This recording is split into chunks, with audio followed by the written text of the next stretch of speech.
അസ്സലാമലൈക്കും. എല്ലാവർക്കും പുതിയൊരു വീഡിയോയിലേക്ക് സ്വാഗതം. ഞാനിന്ന് ബ്രെഡ് പോൾ ഉണ്ടാക്കുന്നുണ്ട് കേട്ടോ.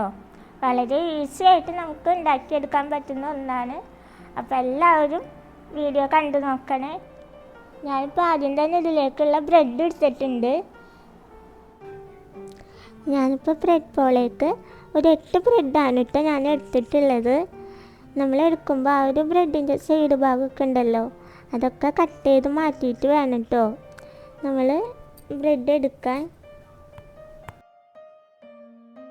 ഇനി നമ്മൾക്ക് ബ്രെഡ് പോളയിലേക്ക് വേണ്ടത് പാലാണ് കേട്ടോ. ഞാനിപ്പോൾ ഇവിടെ പാൽ എടുക്കുന്നത് ബ്രെഡ് ഒന്ന് സോക്ക് ചെയ്ത് വെക്കാനാണ് കേട്ടോ. ഞാനിപ്പോൾ ഇവിടെ അതിനായിട്ട് 1 കപ്പ് പാലാണ് നമ്മൾ എടുത്തിട്ടുള്ളത്. പിന്നെ ഉണ്ടല്ലോ, നമ്മളെ വീഡിയോ പുതിയതായി ആരെങ്കിലും കാണുന്നുണ്ടെന്ന് ഒന്ന് സബ്സ്ക്രൈബ് ചെയ്ത് സപ്പോർട്ട് ചെയ്യണം കേട്ടോ.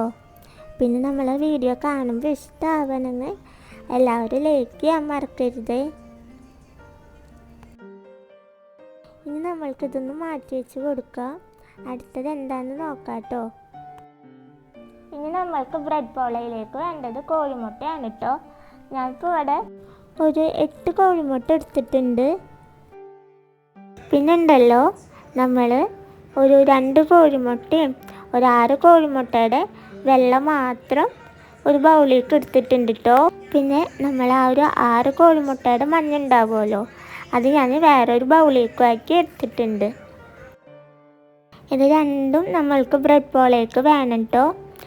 ഇനി നമ്മൾക്ക് അടുത്തതായിട്ട് നമ്മളുടെ ആ ഒരു 2 കോഴിമുട്ടയും ഒരു 6 കോഴിമുട്ടയുടെ വെള്ളം മാത്രം എടുത്തതുണ്ടല്ലോ, അതിലേക്ക് മധുരത്തിനായിട്ട് നമ്മൾക്ക് പഞ്ചസാര ചേർത്ത് കൊടുക്കാം. ഞാനിപ്പോൾ ഇവിടെ ഒരു 2 ടേബിൾ സ്പൂൺ പഞ്ചസാരയാണ് കേട്ടോ ചേർത്ത് കൊടുക്കുന്നത്.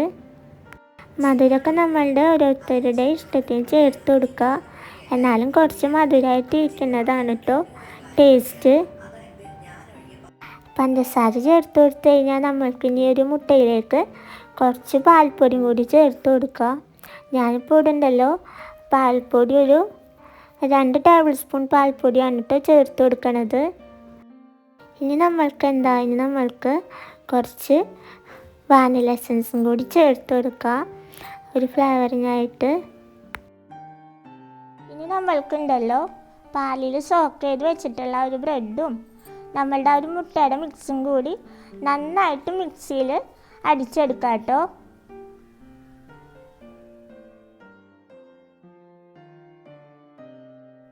ഇപ്പം മിക്സിയിൽ നന്നായിട്ട് അടിച്ചെടുത്തിട്ടുണ്ട് കേട്ടോ. ഇനി നമ്മൾക്ക് ഈ ഒരു മിക്സ് നന്നായിട്ട് ഒന്ന് സ്റ്റീം ചെയ്തെടുക്കാം. ഞാനിപ്പോൾ അതിനായിട്ട് കേക്ക് ടിന്നിലേക്ക് കുറച്ച് നെയ്യ് സ്പ്രെഡ് ചെയ്ത് കൊടുക്കുന്നുണ്ട് കേട്ടോ. നമ്മൾക്ക് കേക്ക് ടിൻ തന്നെ വേണമെന്നൊന്നുമില്ല കേട്ടോ, നമ്മൾക്ക് പാനായിലെടുത്താൽ മതി. ഞാനിപ്പോൾ ഇവിടെ എൻ്റെ കുഞ്ഞു സ്റ്റവ് ഉണ്ടല്ലോ, അതിൽ തന്നെ വെച്ചിട്ടാണ് കേട്ടോ നമ്മൾ സ്റ്റീം ചെയ്തെടുക്കുന്നത്. ഇപ്പം നമ്മൾ ബ്രെഡ് പോളയുടെ ആ ഒരു മിക്സ് കേക്ക് ടിന്നിലേക്ക് ഒഴിച്ചു കൊടുത്തിട്ടുണ്ട്. ഇനി നമ്മൾക്ക് നന്നായി ഒന്ന് സ്റ്റീം ചെയ്തെടുക്കാം. ഞാനിപ്പോൾ ഇങ്ങനെ ഒരു പാത്രം വെച്ച് കൊടുത്തിട്ടുണ്ട് കേട്ടോ. ഇനി നമുക്കതൊന്ന് ചൂടായി കഴിയുമ്പോൾ നമ്മൾ ആ ഒരു മിക്സ് ഉണ്ടല്ലോ ബ്രെഡ് പോളയുടെ, അത് നമുക്ക് വെച്ച് സ്റ്റീം ചെയ്തെടുക്കാം കേട്ടോ. ഇപ്പം ഞാൻ അടച്ചു വെച്ച് കൊടുത്തിട്ടുണ്ട്. നമ്മൾക്ക് നന്നായിട്ടൊന്ന് സ്റ്റീം ചെയ്തെടുക്കാം കേട്ടോ. ഇന്നുണ്ടല്ലോ ഞാനിവിടെ നമ്മൾ നേരത്തെ മാറ്റി വെച്ചിട്ടുള്ള മുട്ടയുടെ മഞ്ഞുണ്ടല്ലോ, അതിലേക്ക് മധുരത്തിനായിട്ട് പഞ്ചസാര ചേർത്ത് കൊടുക്കുന്നുണ്ട്. ഞാനിവിടെ ഒരു 2 ടേബിൾ സ്പൂൺ പഞ്ചസാരയാണ് കേട്ടോ ചേർത്ത് കൊടുക്കുന്നത്. ഇനി ഞാൻ കുറച്ച് വാനില എസൻസ് ചേർത്ത് കൊടുക്കുന്നുണ്ട്.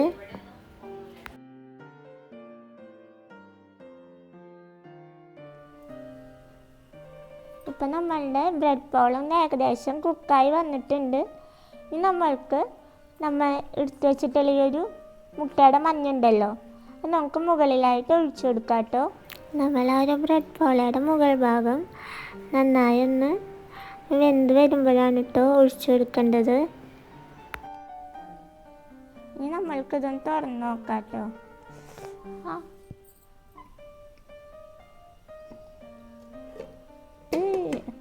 നമ്മൾക്ക് മുട്ടയുടെ മിക്സ് ഒന്ന് ഒഴിച്ചു കൊടുക്കാം കേട്ടോ.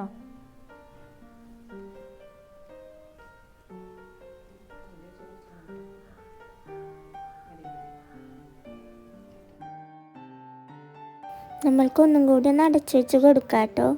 നമ്മളിപ്പോൾ ഒഴിച്ചു കൊടുത്തിട്ടുള്ള ഒരു മുട്ടയുടെ മിക്സ് ഉണ്ടല്ലോ, ആ ഒരു ലെയർ അതും കൂടി നമുക്ക് നന്നായിട്ട് സെറ്റായിട്ട് കിട്ടണം. അപ്പോൾ നമ്മളുടെ ബ്രെഡ് പോള റെഡിയായി കിട്ടി. ഞാനൊരു അരമണിക്കൂറൊക്കെ വെച്ചിട്ടുണ്ട് കേട്ടോ. നമുക്ക് വീട്ടിലുള്ള സാധനങ്ങൾ വെച്ചിട്ട് വളരെ എളുപ്പത്തിൽ കുറഞ്ഞ സമയത്തിനുള്ളിൽ ഉണ്ടാക്കിയെടുക്കാൻ പറ്റുന്നൊരു ടേസ്റ്റി ആയിട്ടുള്ളൊരു വിഭവമാണ് കേട്ടോ ബ്രെഡ് പോള. അപ്പോൾ എല്ലാവരും ട്രൈ ചെയ്ത് നോക്കണം. അപ്പോൾ ഇന്നത്തെ വീഡിയോ ഇത്രയേ ഉള്ളൂ. അപ്പോൾ നമ്മളെ വീഡിയോ ഇഷ്ടമായാൽ എല്ലാവരും ലൈക്ക് ചെയ്യണം കേട്ടോ. പിന്നെ പുതിയതായി ആരെങ്കിലും കാണുന്നുണ്ടെങ്കിൽ സബ്സ്ക്രൈബ് ചെയ്ത് സപ്പോർട്ട് ചെയ്യണേ. അപ്പോൾ എല്ലാവർക്കും അസ്സലാമു അലൈക്കും.